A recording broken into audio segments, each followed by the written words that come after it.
Behind these walls live America's most dangerous criminals, men who have committed unspeakable acts.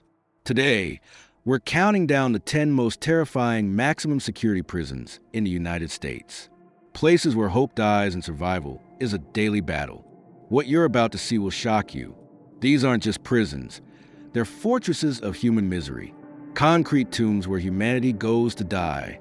The United States houses over 2 million prisoners, but 280,000 of them are locked away in maximum security facilities, concrete tombs designed to contain society's most violent offenders. From coast to coast, these institutions represent the absolute worst of human confinement. We've investigated hundreds of facilities, interviewed former inmates, corrections officers, and wardens. We've obtained classified documents, studied incident reports, and spoken with families who've lost loved ones to the violence within these walls. What we discovered will haunt your dreams. These facilities aren't just about punishment. They're about breaking the human spirit. They're laboratories of psychological torture where men are reduced to animals. The stories you're about to hear are real. The footage is authentic. The horror is undeniable. These are America's 10 most dangerous maximum security prisons, ranked by violence, conditions, and pure terror. Each one represents a different kind of hell. Each one holds secrets that the system doesn't want you to know. Number 10, Terre Haute Federal Correctional Complex. Coming in at number 10, the Terre Haute Federal Correctional Complex in Indiana. This fortress doesn't just house dangerous criminals. It's where America sends them to die. This is the only federal death row facility in the United States. Oklahoma City bomber Timothy McVeigh took his final breath here on June 11, 2001. Boston Marathon bomber Jalkar Tsarnaev awaits execution within these walls. The D.C. sniper, the Fort Hood shooter, the Pittsburgh synagogue gunman, they all call this place home. The Special Confinement Unit houses the most dangerous inmates in 23-hour isolation. These aren't your typical criminals. These are terrorists, mass murderers, and serial killers who've been deemed too dangerous for general population anywhere in America. Violence is constant. In 2019 alone, there were 47 recorded assaults on staff and inmates. The death row at Terre Haute is unlike anywhere else in America. Inmates spend their final years in 7 by 12-foot cells, knowing that their execution date is approaching. The psychological pressure is immense. Some go insane waiting for their appointment with death. Others find religion. Most simply exist in a state of perpetual dread. The execution chamber itself is a sterile, clinical space designed to make killing seem humane. A gurney sits in the center, surrounded by windows where witnesses watch the condemned take their final breaths. The lethal injection process takes approximately 8 minutes from start to finish. The last words of the condemned are recorded for posterity. Former death row inmates describe the experience as living in a tomb. The constant noise, the smell of fear and desperation, the knowledge that you're surrounded by men who committed the most heinous crimes imaginable. Sleep is impossible. Sanity is optional. You can feel the tension in the air. These men know they're never leaving alive. It changes them, makes them unpredictable. Guards wear stab-proof vests at all times. Every interaction is potentially lethal. Number 9, Pelican Bay State Prison. At number 9, Pelican Bay State Prison in Crescent City, California. Known as the Concrete Coffin, this facility was designed to break the human spirit. Built in 1989, Pelican Bay pioneered the modern Supermax model. The security housing unit holds over 1,400 inmates in windowless concrete cells. Some haven't seen sunlight in decades. The longest-serving inmate in solitary confinement spent 43 years alone in a cell before being released to general population. The isolation here is so extreme that prisoners develop psychosis. They talk to themselves, smear feces on walls, and mutilate their own bodies just to feel something. One former inmate spent 29 years in solitary confinement. When he finally emerged, he couldn't handle being around other people. He would have panic attacks in crowds and couldn't maintain eye contact during conversations. The cells in the security housing unit are 8 feet by 10 feet, smaller than most people's bathrooms. Inmates are given a concrete bed, a steel toilet, and a small desk. The only source of natural light comes from a small skylight in the ceiling. There are no windows to the outside world, no human contact, except for the guards who deliver meals through a slot in the door. Gang violence runs rampant. The Aryan Brotherhood, Mexican Mafia, and Black Guerrilla family wage constant war. Inmates fashion deadly weapons from anything they can find: toothbrushes, broken glass, even hardened soap. A sharpened toothbrush can puncture vital organs just as effectively as a knife. The prison's design is deliberately dehumanizing. Every surface is concrete or steel. The colors are muted grays, and beige is designed to suppress emotion. Even the lighting is harsh and unforgiving. The goal is to make inmates feel like they're already dead. Suicide attempts are common.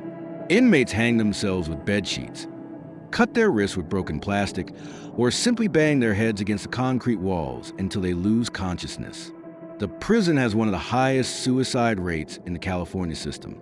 Former guards describe working at Pelican Bay as soul-crushing. The constant screaming, the smell of human waste, the knowledge that you're part of a system designed to destroy human beings. It takes a toll on everyone involved.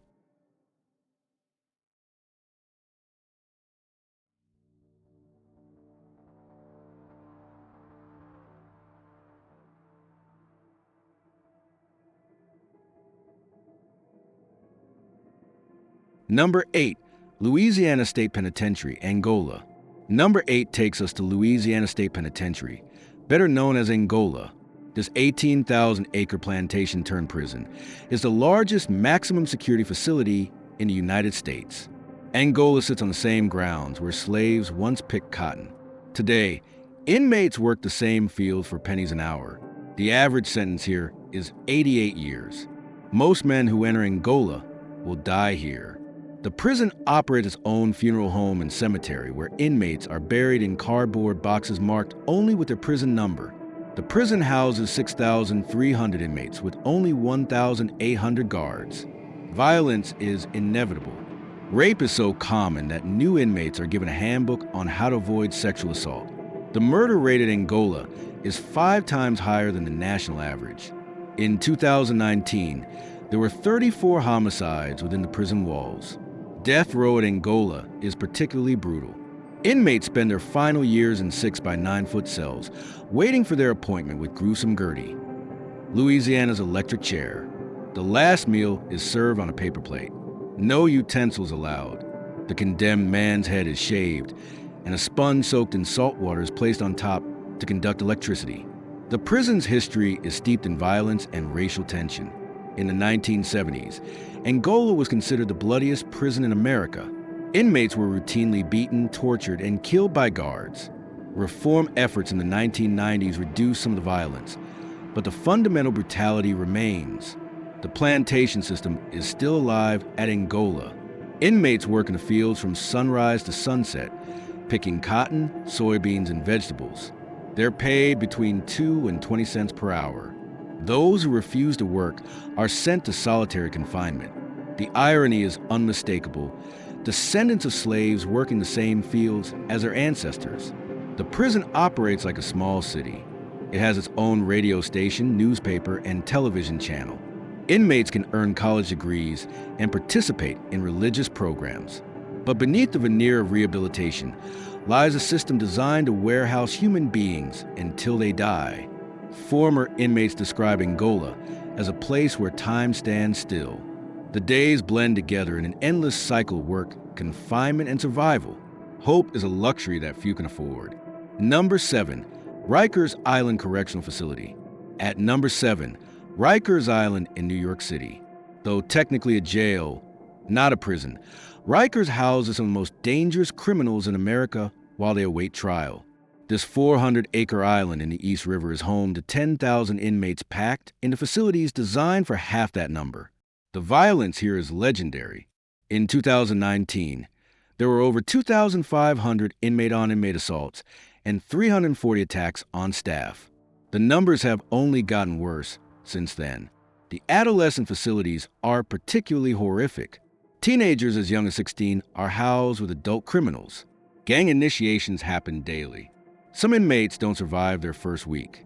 The suicide rate among adolescents at Rikers is 8 times higher than the national average for juvenile facilities. Corruption among guards is rampant. Officers have been caught smuggling drugs, cell phones, and weapons to inmates. Some guards have been convicted of rape, assault, and murder. The culture of violence extends from the inmates to the staff and back again. The physical conditions at Rikers are appalling. Cells are overcrowded, with inmates sleeping on floors and in hallways. The plumbing is ancient and frequently broken. Inmates go days without hot water or working toilets. The smell of human waste permeates the entire facility. Solitary confinement at Rikers is used as a form of torture. Inmates are kept in tiny cells for 23 hours a day, sometimes for months at a time. The psychological effects are devastating. Inmates bang their heads against walls, scream through the night, and attempt suicide at alarming rates. The medical care at Rikers is virtually non-existent. Inmates with serious medical conditions are left to suffer without treatment. Mental health services are inadequate for the thousands of inmates who need them. Prescription medications are often withheld or given to the wrong patients. Former inmates describe Rikers as a war zone. The constant threat of violence, the dehumanizing conditions, and the complete lack of hope create an environment where survival is the only goal. Many inmates enter Rikers as petty criminals and leave as hardened felons. The facility has been the subject of numerous investigations and lawsuits. Federal monitors have found widespread abuse and neglect. Despite promises of reform, conditions at Rikers continue to deteriorate. Number 6, United States Penitentiary Marion. Number 6 brings us to USP Marion in Illinois, once the most secure prison in America. Marion pioneered the 23-hour lockdown that will become standard in supermax facilities. Marion was built to replace Alcatraz as the end of the line for federal prisoners. The worst of the worst were sent here: serial killers, terrorists, and organized crime bosses. John Gotti, the infamous mob boss, spent his final years in Marion's confines. The Unabomber, Theodore Kaczynski, was housed here before being transferred to ADX Florence. In 1983, 2 guards were murdered within hours of each other. The prison went into permanent lockdown. For decades, inmates were confined to their cells 23 hours a day with no human contact. The psychological toll was devastating. Inmates would scream through the night, talking to voices only they could hear. The facility experimented with sensory deprivation and mind control techniques. Inmates were kept in complete darkness for days. Some were subjected to extreme temperatures, sweltering heat in summer, bitter cold in winter. The goal wasn't just punishment, it was to break the human mind. The control unit at Marion was designed to eliminate all human contact. Inmates were fed through slots in their doors. They exercised alone in concrete yards surrounded by 20-foot walls. Some inmates went years without seeing another human face, except for the guards who delivered their meals. The psychological effects of long-term isolation at Marion were severe.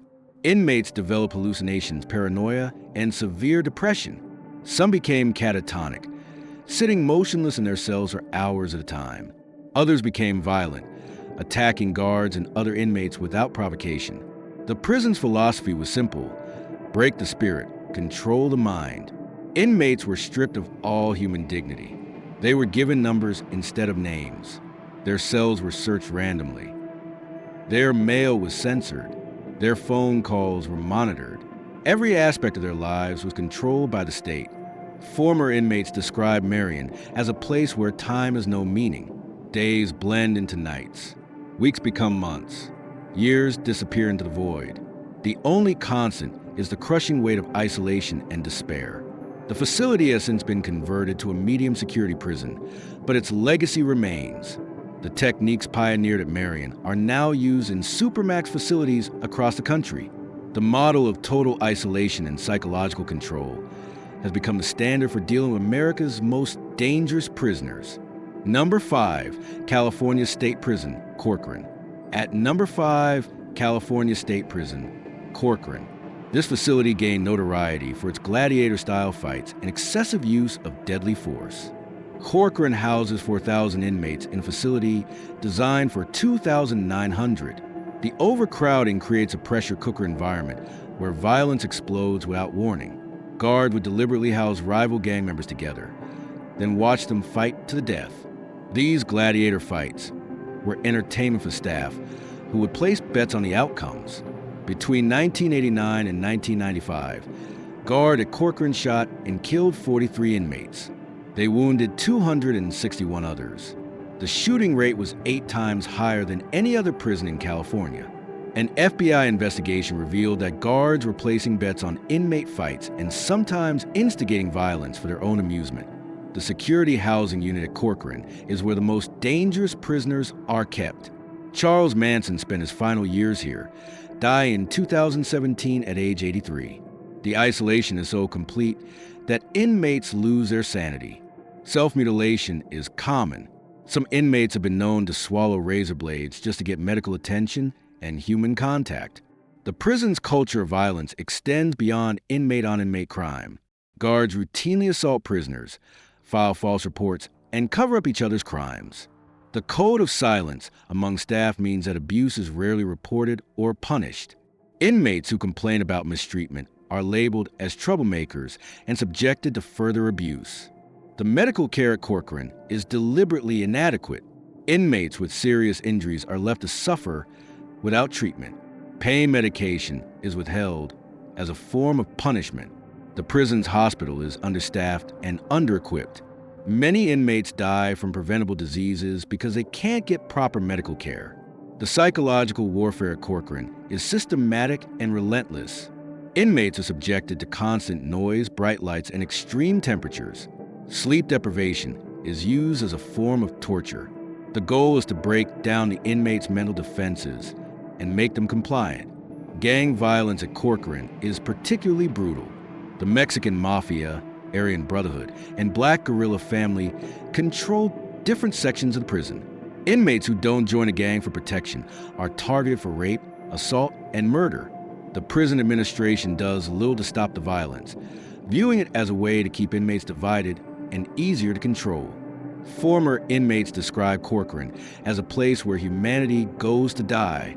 The constant violence, the deliberate cruelty, and the complete lack of hope create an environment where survival is the only goal. Many inmates enter Corcoran as criminals and leave as monsters. Number 4, United States Penitentiary, Tucson. Number 4 takes us to USP Tucson in Arizona. This desert fortress is where federal inmates go to disappear forever. Built in 1989, Tucson was designed as a high-security facility for the most violent federal offenders. The prison houses 1,400 inmates in a complex that resembles a military installation. The Arizona desert provides natural security. Escape means certain death. The nearest town is 50 miles away across scorching desert terrain. The Special Management Unit at Tucson is reserved for inmates who have committed serious crimes while incarcerated. These men are kept in 7 by 12 foot cells with no human contact. They receive meals through a slot in the door. Exercise consists of 1 hour alone in a concrete yard, surrounded by 20-foot walls topped with razor wire.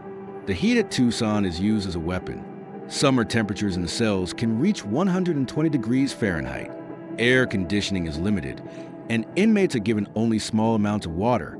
Heat exhaustion and dehydration are common. Some inmates have died from heat-related illnesses. Gang violence at Tucson is particularly brutal. The Mexican Mafia controls much of the prison's drug trade. Inmates who don't pay debts are found with their throats cut. The prison has one of the highest rates of inmate-on-inmate homicides in the federal system. In 2018, there were 12 murders within the prison walls. The prison's design is deliberately oppressive. The buildings are low and spread out, making it difficult for inmates to see beyond their immediate surroundings.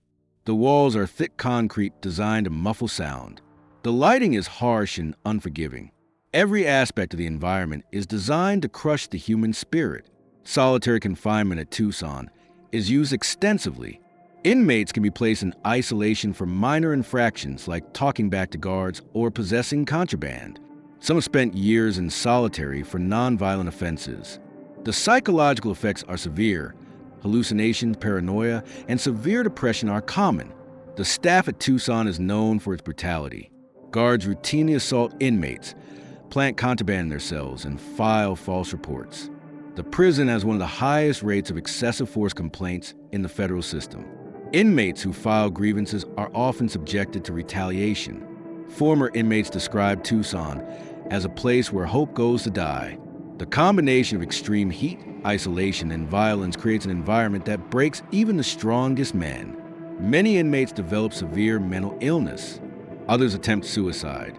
The lucky ones simply go insane and stop caring about their suffering. Number 3, United States Penitentiary Big Sandy. At number 3, USP Big Sandy in Kentucky. This facility houses federal inmates so dangerous they can never be released to the general population. Big Sandy is a penitentiary within a penitentiary. The special housing unit confines 400 inmates in permanent solitary confinement. These men have committed murder, rape, and assault while already serving life sentences. They have nothing left to lose. They are the worst of the worst. Criminals who continue to commit crimes even after being locked away from society. The isolation at Big Sandy drives men insane. Inmates scream through the night, having conversations with voices only they can hear. The suicide rate is astronomical. Those who don't kill themselves often try to kill others. Guards were full riot gear when entering the housing unit. Every interaction is potentially lethal. The cells in the special housing unit are 7 feet by 12 feet, smaller than most people's closets. Inmates are given a concrete bed, a steel toilet, and a small desk. The only source of light comes from a fluorescent bulb that burns 24 hours a day. There are no windows, no clocks, no way to distinguish day from night. The facility experienced a massive riot in 2002 when inmates took control of an entire housing unit. They held guards hostage for 8 hours, demanding better conditions. The riot was put down with tear gas and rubber bullets. 6 inmates died in the violence. The incident exposed the dangerous conditions and understaffing at the facility. The psychological warfare at Big Sandy is systematic and relentless. Inmates are subjected to constant noise, bright lights, and extreme temperatures. The food is deliberately unappetizing, cold, tasteless, and often spoiled. Water is rationed. Medical care is minimal. The goal is to make life so unbearable that inmates would do anything to escape their suffering. Mental health services at Big Sandy are virtually non-existent. Inmates with severe mental illness are left to suffer without treatment. Prescription medications are often withheld or given to the wrong patients. The result is a population of severely disturbed individuals who pose a constant threat to themselves and others. The staff at Big Sandy is known for its cruelty. Guards routinely assault inmates, withhold food and water, and subject them to sexual humiliation. The prison has one of the highest rates of civil rights violations in the federal system. Inmates who file complaints are often subjected to retaliation. Former inmates describe Big Sandy as hell on earth. The combination of isolation, violence, and psychological torture creates an environment where survival is the only goal. Many inmates develop severe mental illness. Others attempt suicide. The lucky ones simply go insane and stop caring about their suffering. Number 2, United States Penitentiary Florence ADMAX. At number 2, the most secure prison in America, USP Florence ADMAX in Colorado. This is a supermax to end all supermaxes. The Alcatraz of the Rockies. ADX Florence houses 400 of the most dangerous criminals in the world. Terrorists, spies, serial killers, and gang leaders are buried alive in this concrete tomb. The Unabomber, the Shoe Bomber, the 1993 World Trade Center bombing mastermind, and the Boston Marathon bomber all call this place home. These are men who have been deemed too dangerous to exist in normal society. Inmates at ADX Florence are confined to 7 by 12-foot cells for 23 hours a day. The cells have no windows to the outside world. A narrow slot in the ceiling provides the only glimpse of sky. Meals are delivered through a slot in the steel door. Human contact is limited to brief interactions with guards and occasional visits from lawyers. The psychological torture at ADX is methodical and relentless. Inmates are kept in complete isolation for years. Many develop severe mental illness. Some have been driven to eat their own feces or attempt suicide by hanging themselves with bed sheets. The prison has one of the highest suicide rates in the federal system. The facility is designed to eliminate all human contact. Inmates exercise alone in concrete yards surrounded by 20-foot walls. They shower alone in tiny concrete stalls. They eat alone in their cells. Some inmates go months without seeing another human face, except for the guards who deliver their meals. The sensory deprivation at ADX is extreme. The cells are soundproofed to prevent communication between inmates. The lighting is harsh and unforgiving. The temperature is kept at uncomfortable levels. Every aspect of the environment is designed to break the human spirit. Former inmates describe ADX as a place where time has no meaning. Days blend into nights. Weeks become months. Years disappear into the void. The only constant is the crushing weight of isolation and despair. Many inmates lose their sanity within the first year. The prison's philosophy is simple: total isolation, total control. Inmates are stripped of all human dignity. They are given numbers instead of names. Their cells are searched randomly. Their mail is censored. Their phone calls are monitored. Every aspect of their lives is controlled by the state. But even ADX Florence isn't the worst prison in America. That honor belongs to our #1 facility. #1, United States Penitentiary, Lewisburg. #1, USP Lewisburg in Pennsylvania. Once considered a model prison, Lewisburg has become a house of horrors where inmates are systematically tortured and murdered. In 2014, Lewisburg implemented the Special Management Unit program. Inmates are double bunked with their enemies in tiny cells designed for one person. The goal is to create maximum tension and violence. Guards call it diesel therapy, a deliberate attempt to break the most dangerous inmates by forcing them to live with their worst enemies. The results have been catastrophic. Inmates are beaten, stabbed, and strangled by their cellmates. In one case, a prisoner was found with his skull crushed by a padlock stuffed in a sock. Another inmate was strangled to death with a bedsheet while guards watched. The violence is so extreme that the prison has one of the highest homicide rates in the federal system. The psychological warfare at Lewisburg is unprecedented. Inmates are kept in their cells for weeks at a time. They're denied basic necessities like soap and toilet paper. Some haven't showered in months. The smell of human waste permeates the entire facility. The goal is to reduce human beings to animals. The double bunking system is designed to create conflict. Inmates who refuse to fight their cellmates are subjected to additional punishment. Those who do fight are often seriously injured or killed. The prison administration views this violence as a feature, not a bug. It's a way to control the most dangerous inmates without having to build new facilities. The medical care at Lewisburg is deliberately inadequate. Inmates with serious injuries are left to suffer without treatment. Pain medication is withheld as a form of punishment. The prison's hospital is understaffed and under-equipped. Many inmates die from preventable diseases because they can't get proper medical care. The staff at Lewisburg is known for its cruelty. Guards routinely assault inmates, plant contraband in their cells, and file false reports. The prison has one of the highest rates of excessive force complaints in the federal system. Inmates who file grievances are often subjected to retaliation. Former inmates describe Lewisburg as hell on earth. The constant threat of violence, the deliberate torture, and the complete abandonment of human dignity make this the most dangerous prison in America. The system isn't designed to rehabilitate or even just punish. It's designed to destroy human beings. The legal challenges to Lewisburg's practices have been numerous but largely unsuccessful. The courts have ruled that the conditions, while harsh, don't constitute cruel and unusual punishment.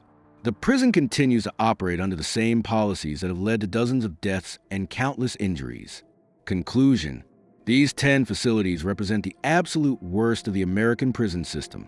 They're monuments to human cruelty and suffering. Inside these walls, men are reduced to animals, fighting for survival in a system designed to destroy them. The statistics are staggering. These facilities house over 50,000 inmates, many of whom will never see freedom again. The suicide rates are astronomical. The violence is endemic. The psychological damage is irreversible. Yet these prisons continue to operate hidden from public view and protected by layers of bureaucracy and secrecy. The question isn't whether these prisons are necessary. It's whether they're making us safer or simply feeding our darkest impulses for revenge. The evidence suggests that extreme isolation and psychological torture don't reduce crime or rehabilitate criminals. They simply create more violence, more hatred, and more suffering. What happens behind these walls stays behind these walls. The guards who work there are bound by codes of silence. The inmates who survive are too broken to speak out. The families who lose loved ones to the violence are ignored by the system. The cycle of abuse continues, generation after generation. These prisons are a reflection of our society's values. They show us what we're willing to do to those who violate our laws. They reveal the depths of human cruelty and the capacity for systematic torture. They remind us that even in a civilized society, barbarism can flourish in the shadows.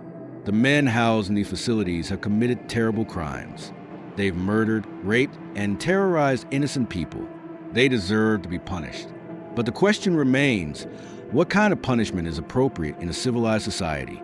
What separates justice from revenge? What distinguishes punishment from torture? These are America's most dangerous maximum security prisons, and the nightmare is real. Behind these walls, human beings are reduced in numbers, dignity is destroyed, and hope dies. The system that created these places continues to operate, protected by our indifference and our desire for vengeance. The story doesn't end here. These prisons will continue to operate, to house the most dangerous criminals in America and to break the human spirit. The cycle of violence and suffering will continue until we decide, as a society, that enough is enough. Until then, these concrete tombs will stand as monuments to our failure to create a truly just system of punishment. They will continue to house the worst of humanity while bringing out the worst in those who run them. And the nightmare will continue, hidden from view but always present, a dark reminder of what we're capable of when we abandon our humanity in the name of justice. If this documentary opened your eyes to the brutal reality of America's prison system, don't forget to subscribe, and turn on the notification bell so you never miss our next deep dive. We expose the truth others won't. Got thoughts on the prison system? Drop your comments below. We want to hear from you.